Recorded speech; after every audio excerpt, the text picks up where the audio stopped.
रकावट से आगे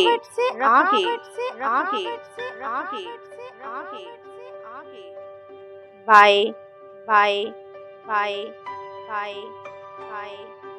कैसर अब्बास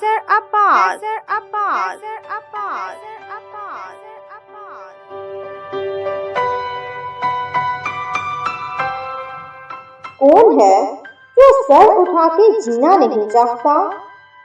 हर इंसान ही एक बावकार, पुरसकून और खूबसूरत जिंदगी की ख्वाहिश रखता है। सर उठा के जीने में क्या हर्ज है? सर उठाकर जीने में बुराई ही क्या है? सर उठा के जीना मुश्किल है या सर झुका के? मैं वसूख से कह सकता हूँ कि सर झुका के जीते रहना बेहद मुश्किल काम है। जब आपकी इज्जत नफ्स पर हर रोज ताबड़तोड़ हमले हों और इस बेहद तकलीफ के लम्हे में आप खुद का साथ भी ना दे सकते हो, तो ऐसी कड़वी कसीली जिंदगी जीना किसे आसान लगता होगा? इसके बावजूद मेरे जाती तजर्बे के मुताबिक ऐसे लोगों की एक अच्छी खासी तादाद हमारे आसपास मौजूद है, जिन्हें सर उठाकर जीने की ख्वाहिश है न जरूरत। अक्सर को इस बात का यकीन ही नहीं है कि सर उठा के जीना मुमकिन है। इन्हें इस किस्म की किसी जिंदगी का इदराक है न जुस्तजू। दूसरी किस्म उन लोगों की है जिन्हें सर उठाकर जीने की बात सीधी दिल पर लगती है।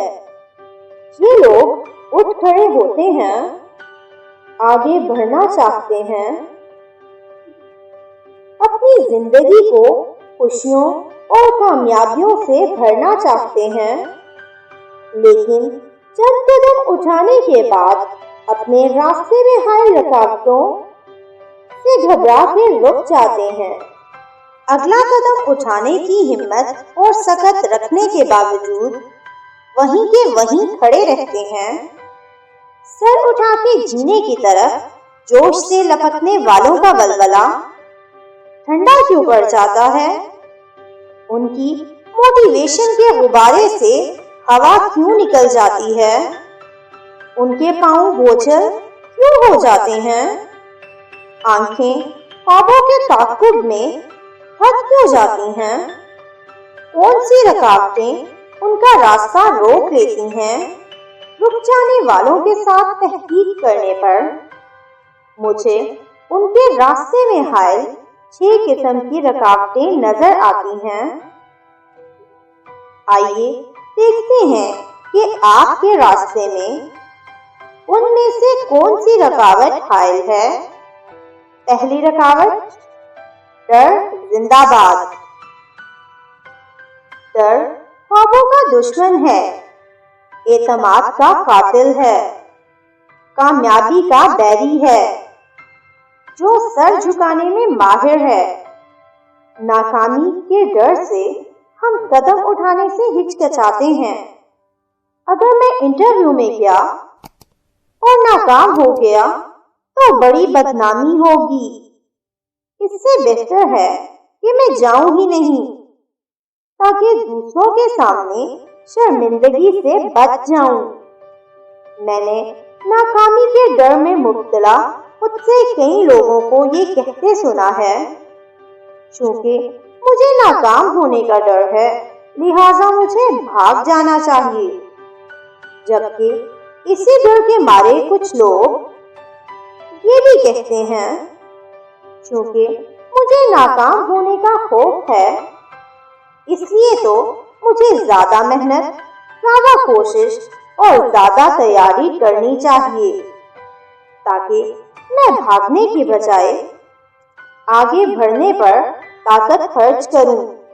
सच तो ये है कि इस खौफ ने कितनी बार मुझे भी उस वक्त मुंह के बल गिराया है, जब सर उठा के खड़े होना मेरे लिए और मेरे प्यारों के लिए बेहद जरूरी था। ایک لمحے کے لیے فرض کریں کہ آپ کی زندگی میں کسی قسم کا ڈر نہ ہو، تو آپ کی زندگی کیا رخ اختیار کرے گی؟ کون سی ناممکن دکھنے والی چیزیں ممکن ہو جائیں گی؟ کون سے رکے ہوئے کام پورے ہو جائیں گے؟ کون سے ادھورے وعدے مکمل ہو جائیں گے؟ دوسری رکاوٹ، مجھے قبول کر لو۔ مطلب آپ یہ خواہش کرتے ہیں کہ سب لوگ مجھے قبول کریں۔ اس میں برائی ہی کیا ہے؟ بہت بڑی برائی ہے۔ یہ خواہش برائی تب بنتی ہے جب دوسروں کی طرف سے قبولیت کا ملنا آپ کی ضرورت بن جاتا ہے۔ خواہش اور ضرورت میں بڑا فرق ہے۔ خواہش پوری نہ ہو تو فرق نہیں پڑتا، ضرورت پوری نہ ہو تو زندگی خطرے میں پڑ جاتی ہے۔ پانی، ہوا اور نیند کی طرح اگر مجھے قبول کرو ضرورت بن جائے تو جینا دوبڑ ہو جاتا ہے۔ دوسروں کی طرف سے قبولیت سے میرے دل کو بھی سکون ملتا ہے، لیکن یہ میری ضرورت نہیں ہے۔ مل جائے تو ٹھیک ہے، نہ ملے تو میری زندگی مفلوج نہیں ہو جائے گی۔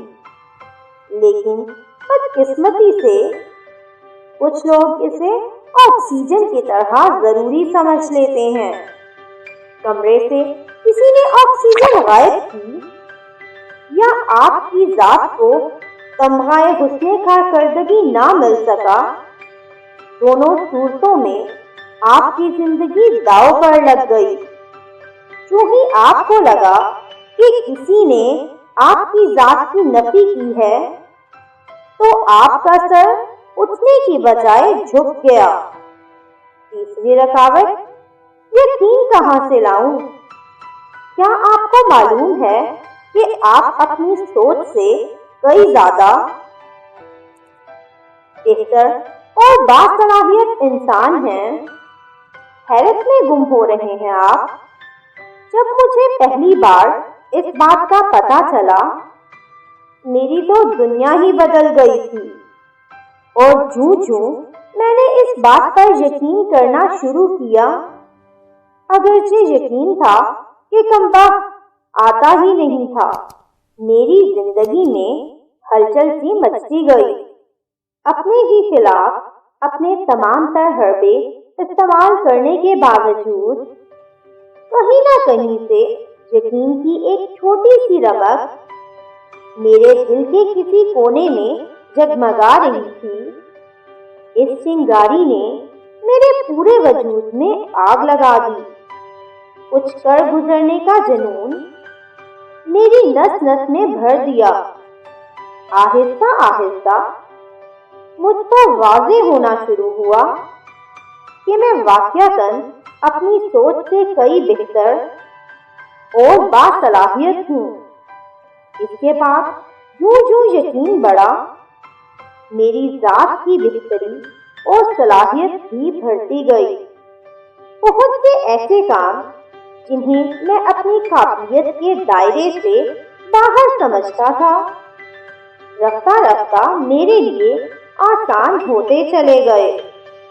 تاہم مزے کی بات یہ ہے کہ جب بھی اپنے بارے میں میرا یقین مان پڑا، کئی کاموں میں میری قابلیت جو کہ ثابت شدہ تھی میرے ہاتھ سے پھسلنے لگی۔ اس بے یقینی کی وجہ سے اعتماد سے ہونے والے کاموں میں بھی میں مشکلات کا شکار ہو گیا۔ بات اگرچہ بڑی مشکل ہے، لیکن خود کو گاہے بگاہے یاد دلاتے رہیں کہ آپ اپنی سوچ سے بڑھ کر ذہین، باصلاحیت اور قابل ہیں۔ اس کا مطلب خود کو خوش فہمیوں کے بھروسے چھوڑ دینا نہیں ہے۔ یہ دراصل حوصلے اور ولولے کی وہ اینٹ ہے جو اپنے آپ کو بطور تحفہ آپ خود دیتے ہیں۔ کیونکہ اگر آپ بیرونی ایڈ کا انتظار کرتے رہے تو یہ جان لیوا انتظار شاید کبھی ختم ہی نہ ہو۔ چوتھی رکاوٹ، جناب میرے پاس تو ٹائم ہی نہیں ہے۔ اپنی ہر ناکامی کی ساری ذمہ داری بیچارے وقت کے کندھوں پر لاد دی جاتی ہے۔ وقت کی کمی کا شکوہ تو ہر کوئی کرتا ہے، چلو ایک میں بھی صحیح۔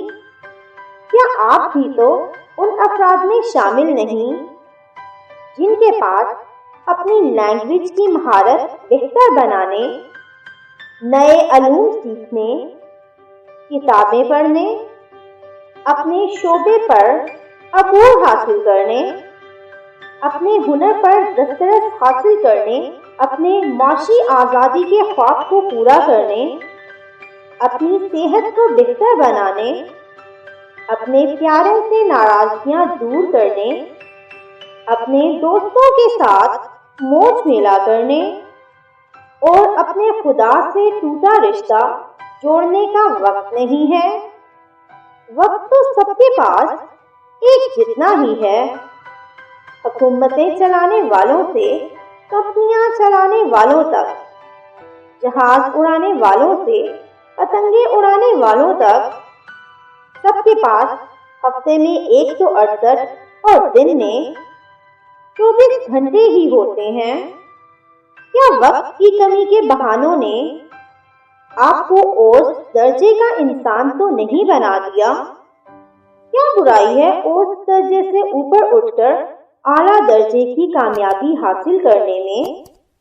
اعلیٰ پائے کا مینیجر، شاعر، آرٹسٹ، کھلاڑی، ڈاکٹر یا استاد ہونا کوئی شرم کی بات ہے کیا؟ بس درجے پر آپ زیادہ خوشی منائیں گے یا اعلیٰ درجے پر فائز ہونا آپ کے لیے زیادہ فخر کی بات ہوگی؟ وقت کی کمی کے بہانے آپ کو وقتی تکلیف سے تو بچا لیتے ہیں، لیکن مستقل تکلیف کو آپ کے مقدر میں لکھوا کے دم چھوڑتے ہیں۔ ان بہانوں سے آپ کو کون سی ویکسین بچا سکتی ہے؟ اس وائرس کے لیے کون سا اینٹی وائرس استعمال کیا جائے؟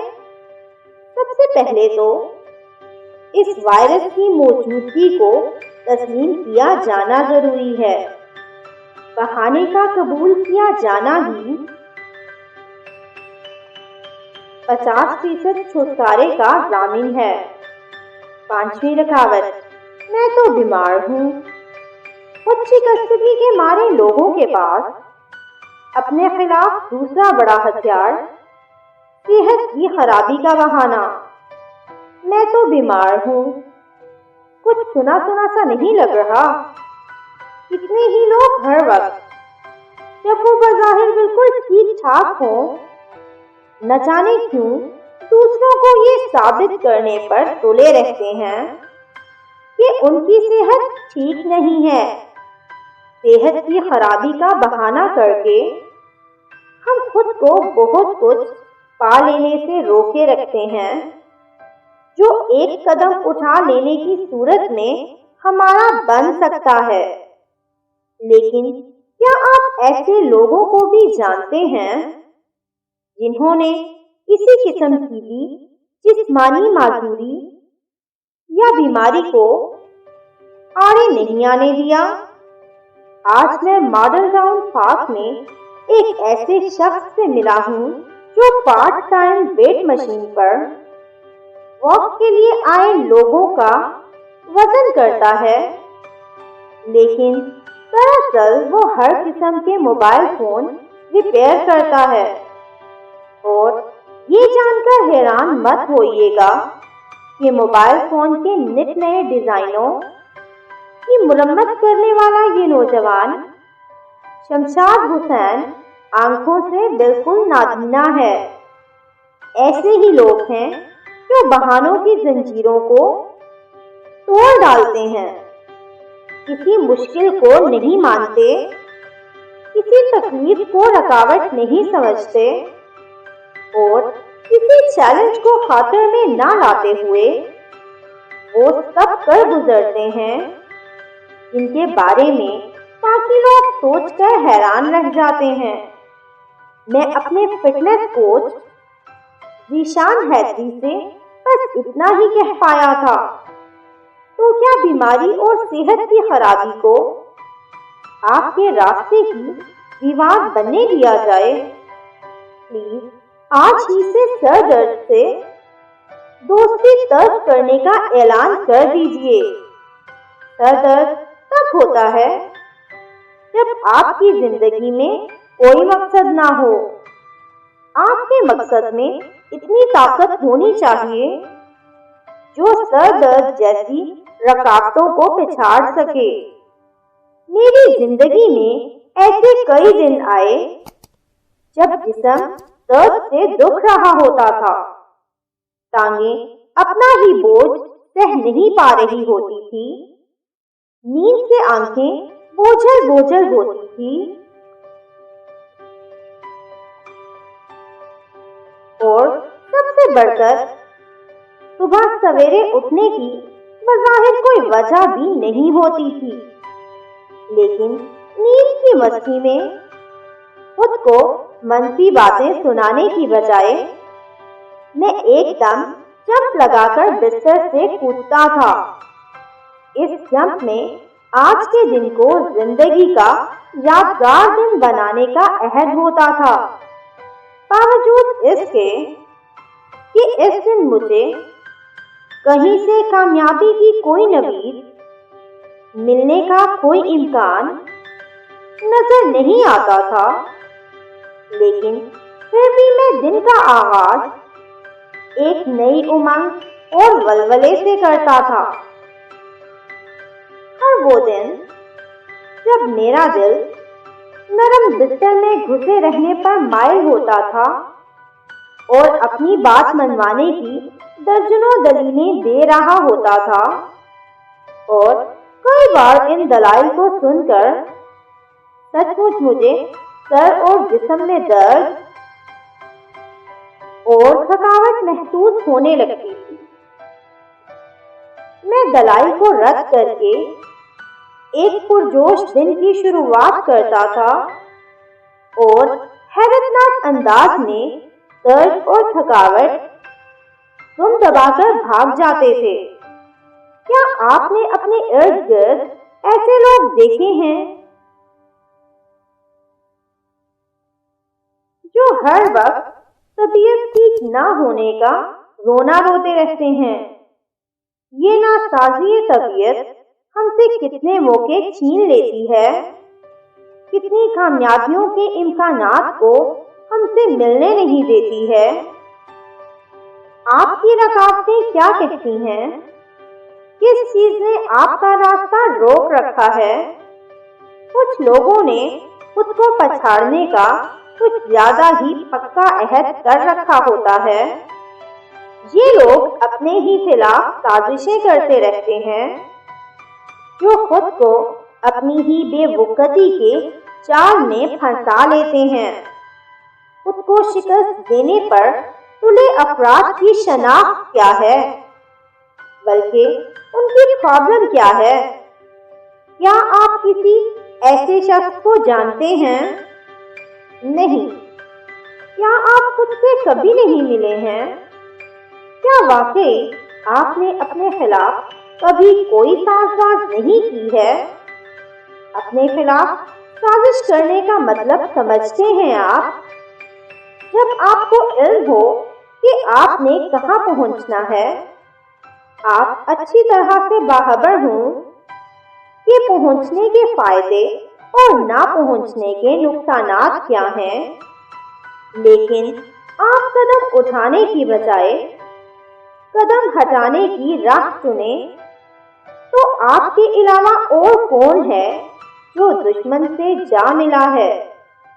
जब आप जानते हैं कि कदम उठा लेना ही मंजिल पर पहुंचने की जमानत है, तो फिर कदम रोक लेने की पॉलिसी पर आप किसके इशारे से अमल पैरा हो रहे हैं? जानते बूझते आप खुद को कामयाबी के बजाय नाकामी की तरफ कैसे धकेल सकते हैं? आप खुद के पीछे हाथ धोकर इस तरह कैसे पड़ सकते हैं? आप आवेल मुझे मार की चलती फिरती मिसाल कैसे बन सकते हैं? अपने रास्ते की सारी रुकावटों, पत्थरों और दीवारों को बता दीजिए कि आप किसी रुकावट को हाजिर में नहीं लाने वाले। आपने फैसला कर लिया है रुकावटों को पामाल करने का, क्योंकि आप जान गए हैं कि रुकावट से आगे आपकी जीत है।